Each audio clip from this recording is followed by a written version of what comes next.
ಆದ್ಯ ನ್ಯೂಸ್ನ ಸಮಸ್ತ ವೀಕ್ಷಕರಿಗೂ ಸ್ವಾಗತ. ನಾನು ಸುರೇಶ್ ಪವರ್. ಕಾಲೇಜುಗಳು ಅಂದಮೇಲೆ ಸ್ವಾಗತ ಸಮಾರಂಭ ಹಾಗೆಯೇ ಸೆಂಡ್ ಆಫ್ ಪಾರ್ಟಿಗಳನ್ನು ಹಮ್ಮಿಕೊಳ್ಳೋದು ಸರ್ವೇ ಸಾಮಾನ್ಯ. ಆದರೆ ಚನ್ನಗಿರಿ ತಾಲೂಕಿನ ಸುಣಿಗೆರೆ ಗ್ರಾಮದಲ್ಲಿರುವಂತಹ ಪರಂ PU ಕಾಲೇಜ್ ವತಿಯಿಂದ ಹೊಸ ಅಧ್ಯಾಯ ಎಂಬ ಒಂದು ಕಾರ್ಯಕ್ರಮವನ್ನು ಹಮ್ಮಿಕೊಳ್ಳಲಾಗಿದ್ದು, ವಿದ್ಯಾರ್ಥಿಗಳೊಂದಿಗೆ ಪೋಷಕರನ್ನು ಸಹ ಈ ಕಾರ್ಯಕ್ರಮಕ್ಕೆ ಕರೆತರುವಂತಹ ಒಂದು ವಿನೂತನ ಪ್ರಯತ್ನವನ್ನು ಪರಂ PU ಕಾಲೇಜ್ ವತಿಯಿಂದ ಮಾಡಲಾಗಿತ್ತು.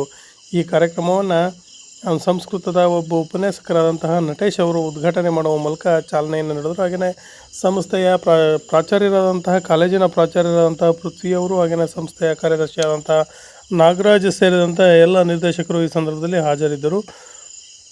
ಕಾರ್ಯಕ್ರಮದಲ್ಲಿ ವಿದ್ಯಾರ್ಥಿಗಳಿಗೆ ಹೊಸ ವಿಷಯಗಳ ಕುರಿತಂತೆ ಹಾಗೆಯೇ ಪೋಷಕರ ಜವಾಬ್ದಾರಿಗಳನ್ನು ಅರಿತು ನಡೆಯುವಂತಹ ಒಂದು ಕೆಲಸಗಳನ್ನು ಸಹ ಈ ಸಂದರ್ಭದಲ್ಲಿ ಉಪನ್ಯಾಸಕರು ವಿವರಣೆಯನ್ನು ನೀಡಿದರು. ಹಾಗೆಯೇ ಕಾಲೇಜಿನ ಒಂದು ವೇಳಾಪಟ್ಟಿಗಳು ಹಾಗೆಯೇ ಕಾಲೇಜಿನ ಒಂದು ವ್ಯವಸ್ಥಿತ ಒಂದು ಪರೀಕ್ಷಾ ರೂಪರೇಷೆಗಳನ್ನು ಸಹ ಈ ಸಂದರ್ಭದಲ್ಲಿ ಪೋಷಕರಿಗೆ ವಿವರಿಸಲಾಯಿತು. ವರದಿ ಸತೀಶ್ ಪವಾರ್, ಚನ್ನಗಿರಿಯಿಂದ. ಕೆಲಸ ಮಾಡಿಸುವುದು ಇವರ ಚತುರತೆ, ಮೌನದಲ್ಲೇ ಕೆಲಸ ಮಾಡಿಸುವುದು ಇವರ ಚತುರತೆ. ಅವರೇ ನಮ್ಮ ಕಾಲೇಜಿನ ಕಾರ್ಯಕರ್ತೆ ನಾಗಪ್ಪನವರು. ಈಗ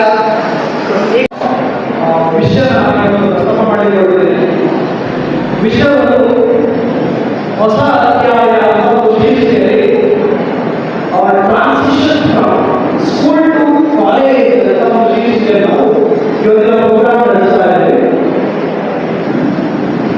ಈ ಒಂದು ಶೀರ್ಷಿಕೆಯ ಅರ್ಥ ಏನು, ಯಾಕೆ ಹೊಸ ಅಧ್ಯಾಯ ಅನ್ನೋದು ಸ್ವಲ್ಪ ಅರ್ಥ ಮಾಡಿಕೊಳ್ಳೋಣ.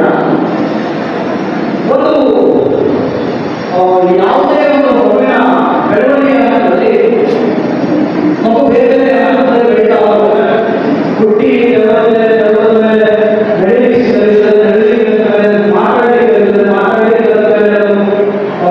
ಮಾತಾಡಲಿಕ್ಕೆ ಸ್ಟಾರ್ಟ್ ಮಾಡುತ್ತೆ, ಬೆಳೀಲಿಕ್ಕೆ ಸ್ಟಾರ್ಟ್ ಮಾಡುತ್ತೆ, ಸಮಾಜ ಜೊತೆಗೆ ಬೆಳೀಲಿಕ್ಕೆ ಸ್ಟಾರ್ಟ್ ಮಾಡುತ್ತೆ.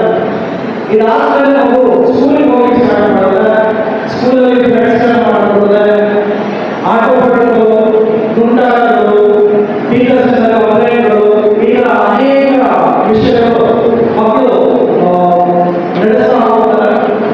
ಇದಾದ್ಮೇಲೆ ಒಂದು ಪ್ರೌಢಾವಸ್ಥೆಯಲ್ಲಿ ಮಕ್ಕಳಿಗೆ ಅನೇಕ ರೀತಿಯಾದಂತಹ ಸಾಮಾಜಿಕ ಬದಲಾವಣೆಗಳು, ದೈಹಿಕ ಬದಲಾವಣೆಗಳು, ಮಾನಸಿಕ ಬದಲಾವಣೆಗಳು ಅವರಿಗೆ ದೊಡ್ಡದಾಗಿ ಬದಲಾಗುತ್ತವೆ.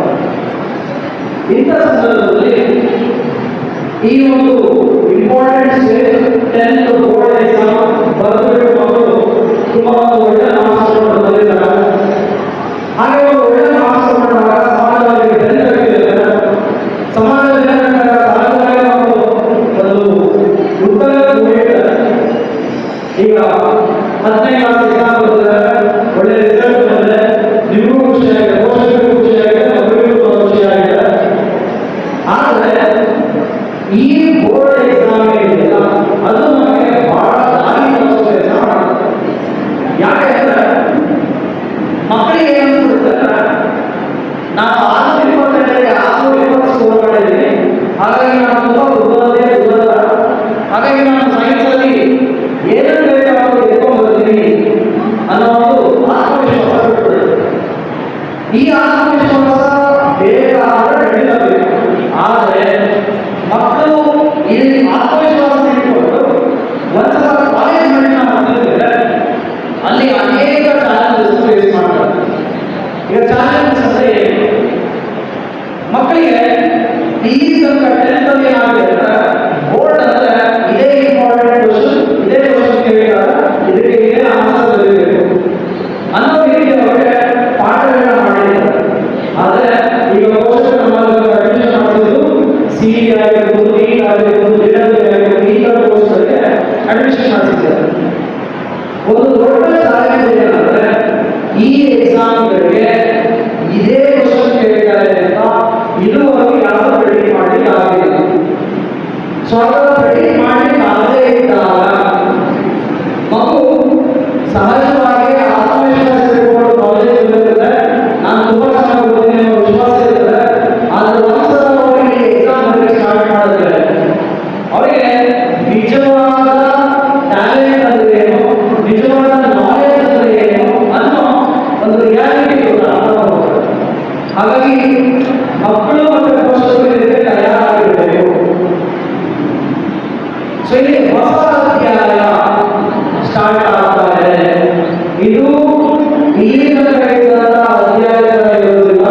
ಹೊಸ ಅಧ್ಯಾಯ ನಿಜವಾಗಲೂ ನಿಮಗೆ ಟ್ಯಾಲೆಂಟ್ ಇದೆಯಾ, ನಿಜವಾಗಲೂ ನಿಮಗೆ ನಾಲೆಜ್ ಇದೆಯಾ, ನಿಜವಾಗಲೂ ವಿಷಯವನ್ನು ಗ್ರಹಿಸ್ಕೊಳ್ಬೇಕಾಗಲ್ಲ ಅನ್ನೋದನ್ನ ಪರೀಕ್ಷೆ ಮಾಡ್ತಾ ಹೋಗುತ್ತೆ.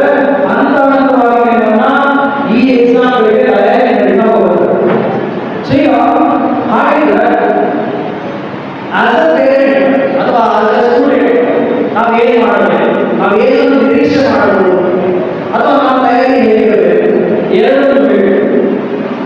ಮೊದಲನೇದಾಗಿ ಪೇರೆಂಟ್ಸ್ ಕಡೆಯಿಂದ ತಯಾರಿ ಹೇಗಿರಬೇಕು ಅಂದ್ರೆ, ನಿಮ್ಮ ಮಗು ಬರುವ ಎಕ್ಸಾಮ್ಗಳಲ್ಲಿ ಮಾರ್ಕ್ಸ್ ತೆಗೆಯೋದಿಲ್ಲ. ಬಂದು ಸೇರಿದವರಿಗೆ ಎಲ್ಲ ರೀತಿಯ ಸಹಕಾರವನ್ನು ಕೊಡುವ ಮನೋಭಾವ ಇದ್ದರೆ ಮಾತ್ರ ಆ ಸೀನಿಯರ್ಸಿಗೆ ಒಳ್ಳೆಯ ಅರ್ಥ ಇದೆ, ಅಹಂಕಾರ ತೋರಿಸಲ್ಲ. ಹಾಗಾಗಿ ಈ ಕಾಲೇಜಿನ ಬಗ್ಗೆ ಒಳ್ಳೆಯ ಹೆಸರು ಒಂದು 2 ವರ್ಷದಲ್ಲಿಯೇ ನಮ್ಮ ಕಿವಿಗಳವರೆಗೆ ಬಂದಿದೆ ಅಂದಾದ್ಮೇಲೆ ಇಲ್ಲಿರುವ ಒಳ್ಳೆ ಆ ಸ್ಟಾಫ್ ಏನಿದೆ ತುಂಬಾ ಕಷ್ಟಪಟ್ಟು ಕೆಲಸ ಮಾಡಿದ್ದಾರೆ. ಹಾಗಾಗಿ ಈ ರೀತಿಯ ಸಾಧನೆ ಮಾಡಲಿಕ್ಕೆ ಮಕ್ಕಳಿಗೆ ಸಾಧ್ಯ ಆಗುತ್ತೆ. ಇವತ್ತು ಫಸ್ಟ್ ಇಯರ್ ಈ ಕಾಲೇಜಿಗೆ ಸೇರಿದ್ದಾರೆ, ಅವರಿಗೆ ಒಂದು ಸುಂದರವಾದ ಸ್ವಾಗತದ ಕಾರ್ಯಕ್ರಮವನ್ನು ಮಾಡಬೇಕು. ಜೊತೆಗೆ ಅವರ ಮನಸ್ಸು ಯಾವತ್ತೂ ಕೂಡ ಪ್ರಫುಲ್ಲಿತವಾಗಿ ಅವರ ಕಾರ್ಯದ ಕಡೆಗೆ ಸದಾ ಗಮನ ಇರಲಿ ಎಂಬ ಮಾಹಿತಿಯನ್ನು ಮುಗಿಸಲಿಕ್ಕೋಸ್ಕರವಾಗಿ ಇವತ್ತು ಸ್ವಾಗತ ಸಮಾರಂಭವನ್ನು ಇಟ್ಟುಕೊಂಡಿದ್ದೇವೆ ಅಂತ ಪ್ರಿನ್ಸಿಪಾಲರು ನಾಗರಾಜ್ ಹೇಳಿದರು. ಬಹಳ ಒಳ್ಳೆಯದು. Old order change yielding place to the new ಅಂತ ಶೇಕ್ಸ್ಪಿಯರ್ ಅವರು ಮಾತು ಹೇಳ್ತಾರೆ. Old order change yielding place to the new ಅಂತ. ಹಳೆಯ ಕ್ರಮಗಳೆಲ್ಲ ಬದಲಾಗ್ತಾ ಇರ್ತವೆ. ಆ ಬದಲಾಗುವಾಗ ಒಂದು ಹೊಸತಕ್ಕೆ ಆಶ್ರಯ ಪಟ್ಟು ಅವು ಹೋಗ್ತವೆ. ಹಾಗಾಗಿ ಇಲ್ಲಿಯ ಹಿರಿಯರ ಮಾರ್ಗದರ್ಶನವನ್ನು ತಗೊಂಡು ಹಿರಿಯರು ಅದೇ ರೀತಿಯಲ್ಲಿ ಬೆಳೆದು ಈ ಕಾಲೇಜಿಗೆ ಪ್ರಾಮಾಣಿಕವಾಗಿರುವುದು ಒಳ್ಳೆಯ ಹೆಸರನ್ನು ತಂದುಕೊಟ್ಟು ಬಿಟ್ಟರೆ ಇನ್ನೇನೂ ನಿಮ್ಮಿಂದ ಈ ಮ್ಯಾನೇಜ್ಮೆಂಟ್ ಆಗಲಿ ನಿಮ್ಮ ತಂದೆಯಾಗಲಿ ಬಯಸುವುದಿಲ್ಲ. ವಿದ್ಯೆಯಲ್ಲಿ ಅಹಂಕಾರವನ್ನು ದೂರ ಮಾಡುವಂಥದ್ದು, ವಿನಯ ಸಂಪತ್ತನ್ನು ಹೆಚ್ಚು ಮಾಡುವಂಥದ್ದಕ್ಕೆ ವಿದ್ಯೆ ಅಂತ ನಮ್ಮ ಹಿರಿಯರೆಲ್ಲ ಕರೆದು ಇವತ್ತು ಒಂದೊಂದು ಕ್ಲಾಸಿಗೆ ಮೇಲೆ ಹೋದಾಗ ಅಹಂಕಾರ ಪಡ್ತಾ ಹೋಗ್ತಾರೆ. ಅದಲ್ಲೇ ಇಲ್ಲ, ನಮ್ಮ ದೇಶದ ಶಿಕ್ಷಣ ಅಂದರೆ ಅಹಂಕಾರ ಕಲಿಯುವಂತಹ ಒಂದು ಶಿಕ್ಷಣ ಆಗಿದೆ ಹೊರತು ನಮ್ಮ ಹಿರಿಯರು ವಿನಯವನ್ನ ಬಹಳ ಪ್ರಧಾನವಾಗಿ ಕಲಿಸುವಂತಹ ಶಿಕ್ಷಣ ಅಂತ ಇವತ್ತು ದೂರ ಆಗೋಗಿದೆ. ಆ ಮಾತು ಒಳ್ಳೆ ಹೆಸರಿಟ್ಟಿದ್ದಾರೆ. ನಾನು ಯೋಚನೆ ಮಾಡ್ತಾ ತಿಳ್ಕೊಂಡಿದ್ದೆ, ವಿದ್ಯಾ ಬರುವ ಟ್ರಸ್ಟ್ ಅಂತ. ಟ್ರಸ್ಟಿನ ಹೆಸರು ವಿದ್ಯಾ ಬರುವ, ಕಾಲೇಜಿನ ಹೆಸರು ಪರಂ. ಕೇಳಿದೆ ನಮ್ಮ ಉಪನ್ಯಾಸಕರ ಪರಂ ಅಂದ್ರೆ ನಮ್ಮ ಎಬ್ರಿವೇಷನ್ ಇದೆಯಾ ಅಂತ. ಇಲ್ಲ, ನಾವು ನೇರವಾಗಿ ಪರವನ್ನಿಟ್ಟುಕೊಂಡೇ ನಾವು ಸ್ಥಾಪನೆ ಮಾಡಿದ್ದೇವೆ. ಪರ ಅಂದ್ರೆ ಶಿವ ಅಂತ ಅರ್ಥ ಆಗಿರೋದು. ಪರ ಅಂದ್ರೆ ಅತ್ಯಂತ ಉತ್ತಮವಾದದ್ದು ಅಂತ ಅರ್ಥ ಬರುತ್ತೆ.